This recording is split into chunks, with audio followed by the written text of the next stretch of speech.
오늘 이 시간은 야고보서 4장으로 선한 공동체라는 제목으로 말씀을 나누겠습니다. 17절에 보면은 그러므로 사람이 선을 행할 줄 알고도 행하지 아니하면 죄니라. 야고보 선생은 예루살렘 교회를 대표하고 있었습니다. 교회 안에 부조리를 보았습니다. 한 입에서 두 말하는 현상을 보았습니다. 자신일 수도 있고 타인일 수도 있습니다. 주의 명령을 받았습니다. 설교도 했습니다. 반복해서 강조도 했습니다. 그러나 순종이 없는 무기력을 경험하고 있었습니다. 주님의 선하신 뜻이 있습니다. 우리 각자에게 주신 소명이 있습니다. 하나님의 은사를 받았습니다. 하나님의 계획이 있습니다.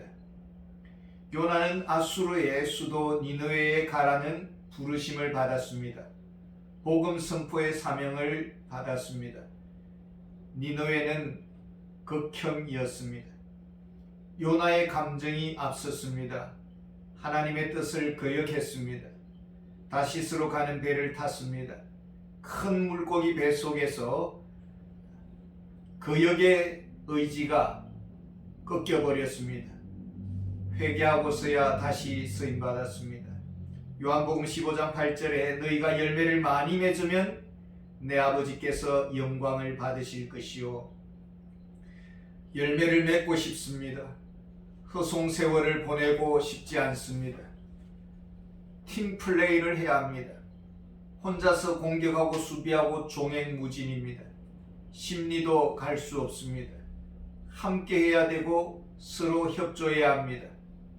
종합적 선한 의지력이 필요합니다. 세속화의 특징이 무엇입니까? 15절에 보면 너희가 도리어 말하기를 주의 뜻이면 우리가 살기도 하고 이것이나 저것을 하리라 할 것이거늘. 일중심적입니다. 물론 목표는 하나님의 영광이라고 말을 합니다. 그러나 그 과정에서 사람이 희생당합니다. 사람이 상처를 받고 사람이 없습니다. 사람의 가치가 대해서 무지했습니다. 11절에 보면 형제들아 서로 비방하지 말라. 형제를 비방하는 자나 형제를 판단하는 자는 곧 율법을 비방하고 율법을 판단하는 것이라. 내가 만일 율법을 판단하면 율법의 준행자가 아니요 재판관이로다. 욥의 친구들은 욥의 고난을 비평했습니다. 자기의 고통으로 받아들이지 않았습니다. 사랑이 없었습니다. 평소에 시기심이 표출된 것입니다. 믿음의 형제입니다. 주님의 피값으로 용서받은 자입니다. 그리스도의 의를 덧입은 자입니다. 천국의 영원한 가족입니다.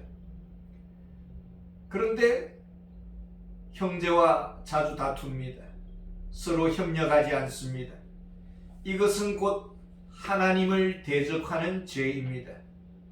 형제 사랑은 곧 하나님을 사랑하는 것을 의미합니다. 하나님을 사랑하노라 하고 형제를 미워하면 죄입니다. 이것은 하나님을 무시하는 행위입니다. 외모로 사람을 판단합니다. 이용의 대상으로 여깁니다. 하나님의 뜻 안에서 만남을 주셨습니다. 좋은 사람, 나쁜 사람, 자기 기준으로 판단합니다. 거리를 둡니다. 소통이 없습니다. 성령을 근심케 하는 죄입니다. 내 기준에 맞춥니다.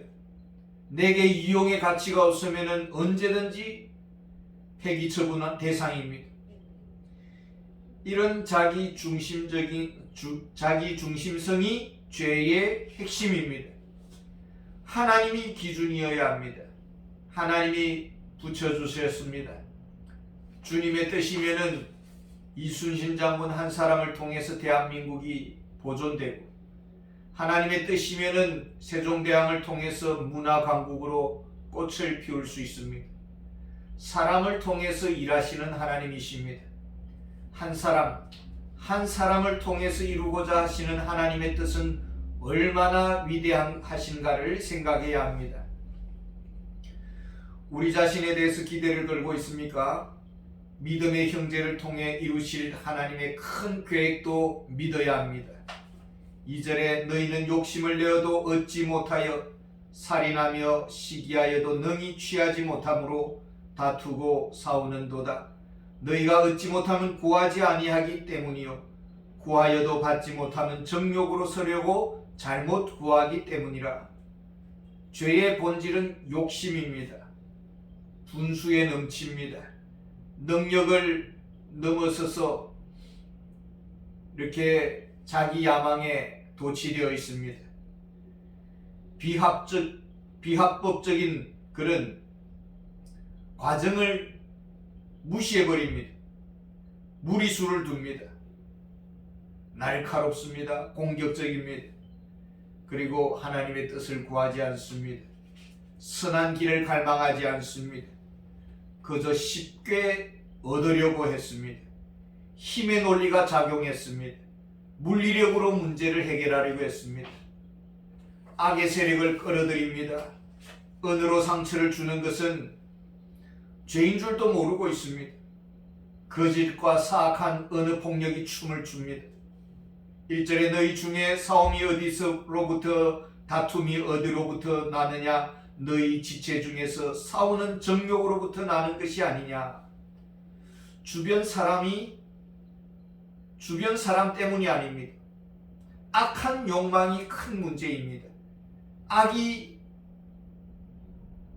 나의 의지를 사로잡고 이 의지를 악이 끌고 갑니다. 사단은 마음껏 악으로 끌고 가기 위해서 공을 많이 들였습니다.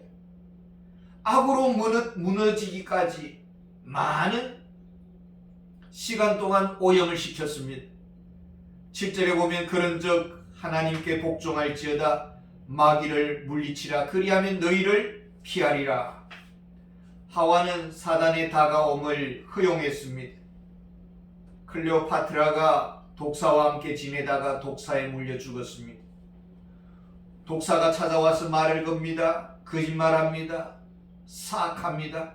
그러나 하와는 그 말의 세계에 상상력을 펼쳤습니다.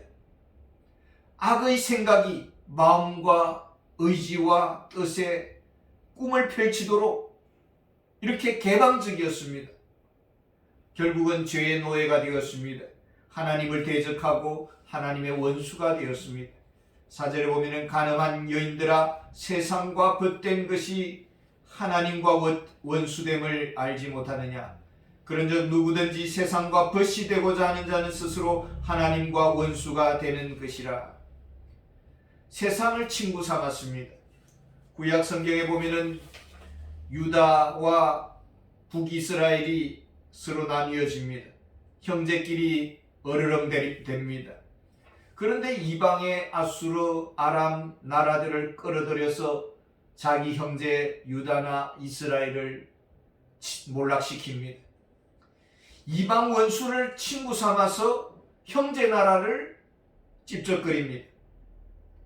심지어 므낫세는 전설과도 같은 이사야 선지자를 도끼로 찌겨서 죽여버렸습니다. 가장 존중받아 마땅할 하나님의 사자를 파리 목숨처럼 쳐내버렸습니다. 하나님의 분노는 풀리지가 않아서 마침내는 남방 유다도 멸망의 길을 갔습니다. 이것이 이스라엘의 역사입니다. 세상 친구가 좋습니까? 교회 안에 세상의 권력자가 들어오면 어깨에 힘이 들어가지 않겠습니까?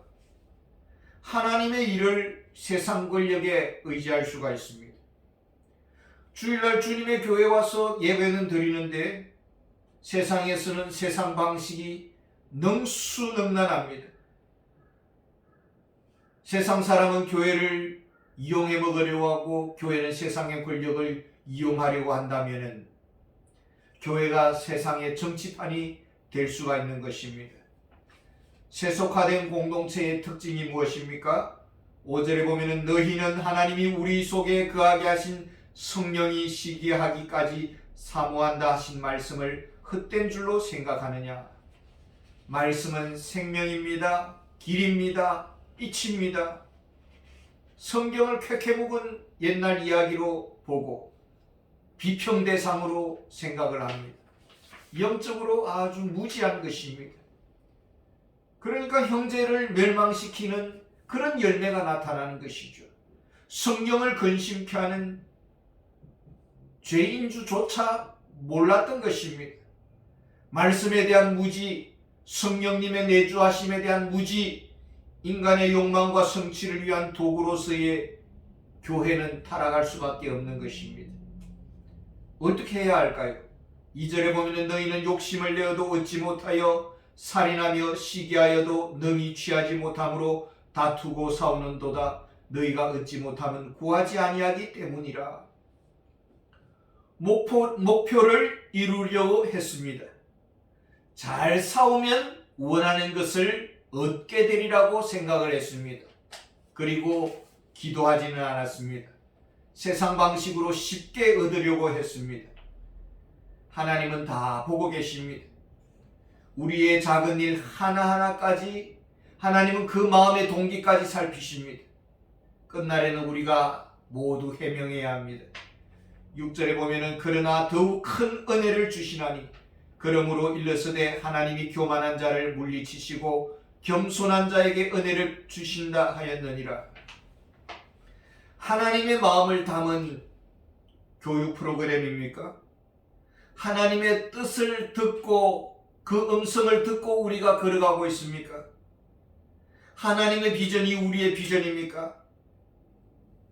나의 부족, 나의 연약함을 알고 있습니까? 주님만이 도우심임을 믿고 있습니까? 우리는 믿음으로 하나님 앞에 나아가야 됩니다. 무릎으로 하나님 앞에 나아가야 되는 것입니다. 주께서 행하셔야 합니다. 주님의 생각이 내 생각, 주님의 감성이 내 감성, 주님의 실천 의지가 내 의지로 새로워져야 합니다. 이사야서 55장 8절에 이는 내 생각이 너희의 생각과 다르며 내 길은 너희의 길과 다름이니라. 여호와의 말씀이니라. 하나님은 현명하십니다. 하나님은 새 길을 만드시는 분이십니다. 믿음의 빈손으로 하나님의 뜻, 하나님의 계획, 하나님의 의지를 채워달라고 간구해야 할 것입니다.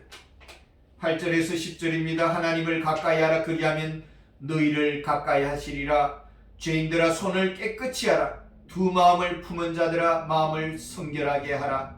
슬퍼하며 애통하며 울지어다. 너희 웃음을 애통으로 너희 즐거움을 근심으로 바꿀지어다. 주 앞에서 낮추라. 그리하면 주께서 너희를 높이시리라. 진정 변화를 갈망합니까? 순종의 삶을 살기를 원하십니까? 슬퍼하며 애통하며 울지어다. 깊은 회개가 필요합니다. 철저한 나의 변화를 갈망해야 합니다. 주님을 기쁘시게 하고자 하는 교회를 향한 그런 우리의 기도와 간구가 필요한 것입니다. 14절입니다. 내일 일을 너희가 알지 못하는도다. 너희 생명이 무엇이냐? 너희는 잠깐 보이다가 없어지는 안개니라. 짧은 인생입니다. 삶의 시간들은 쉬 지나갈 것입니다. 사단의 속삭임에 장단 맞추면서 세월을 낭비하지 말아야 하겠습니다. 성령께서 우리를 새롭게 해주시고 우리의 생각에 주님의 말씀으로 채워주시고 우리의 감성과 우리의 의지가 주님의 십자가의 순종의 의지로 바꾸어져서 주님께 영광 돌려드리면서 은혜의 발자취를 남기는 우리가 되기를 원합니다. 감사합니다.